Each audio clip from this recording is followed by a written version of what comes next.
Hello बच्चों, good morning. कल हमने पढ़ा था अपने मंजरी पुस्तक का पाठ 2 काकी। पूरी कहानी सुनी थी, पाठ का सारांश सुना था।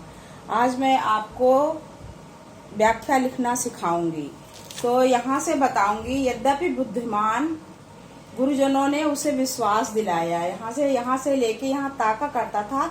इसकी व्याख्या लिखनी है, लेकिन व्याख्या लिखने से पहले हमें संदर्भ लिखना पड़ता है और प्रसंग लिखना पड़ता है। आज हम सीखेंगे संदर्भ और प्रसंग लिखना। तो संदर्भ में क्या लिखा जाता है? संदर्भ में लिखा जाता है कि यह किस पुस्तक के किस पाठ से लिया गया है ये, और इसके लेखक कौन है। और प्रसंग में लिखते हैं कि इस पाठ में, मतलब इस गद्य में क्या बताया गया है। अगर कविता है तो वो पद्य की रचना होती है, और कहानी एकांकी है तो वो गद्य की रचना होती है। तो पाठ 2 आज हम इसका संदर्भ लिखेंगे। तो संदर्भ कैसे लिखेंगे? प्रस्तुत गद्यांश हमारी पाठ्य पुस्तक मंजरी के काकी नामक पाठ से लिया गया है। इसके लेखक कौन है? कल आपको बताया था, सियाराम शरण गुप्त। फिर प्रसंग लिखेंगे। प्रसंग में लिखेंगे, प्रस्तुत गद्यांश में एक बहुत अबोध बच्चे का अपनी माँ के प्रति प्रेम व्यक्त किया गया है। तो मैं अब यहाँ से लेके यहाँ तक आपको समझाऊंगी। व्याख्या मतलब अर्थ। व्याख्या का मतलब होता है इसका अर्थ, इसमें क्या बताया गया है।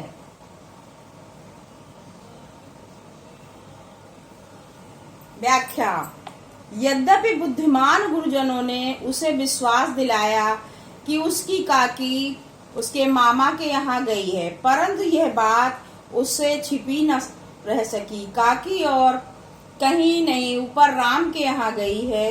काकी के लिए एक दिन लगातार रोते रोते उसका रुदन तो धीरे धीरे शांत हो गया, परंतु शोक शांत न हो सका। वह प्राय अकेला बैठा शून्य मन से आकाश की ओर ताका करता था। आपको भी समझ में आ रहा होगा इसमें क्या बताया जा रहा। बस केवल इसको अपने मतलब आप लिखना, अपने विचारों में इसको व्यक्त करना है, अपनी भाषा में लिखना है।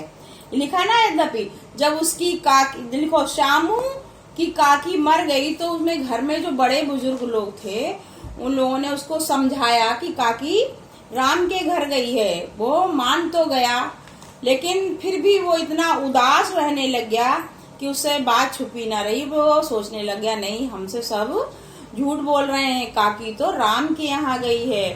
काफी दिनों तक, कई दिनों तक वह रोता रहा, विलखता रहा, लेकिन फिर धीरे धीरे वह शांत हो गया। परंतु वो शांत तो हो गया, लेकिन उसका मन शांत नहीं हुआ।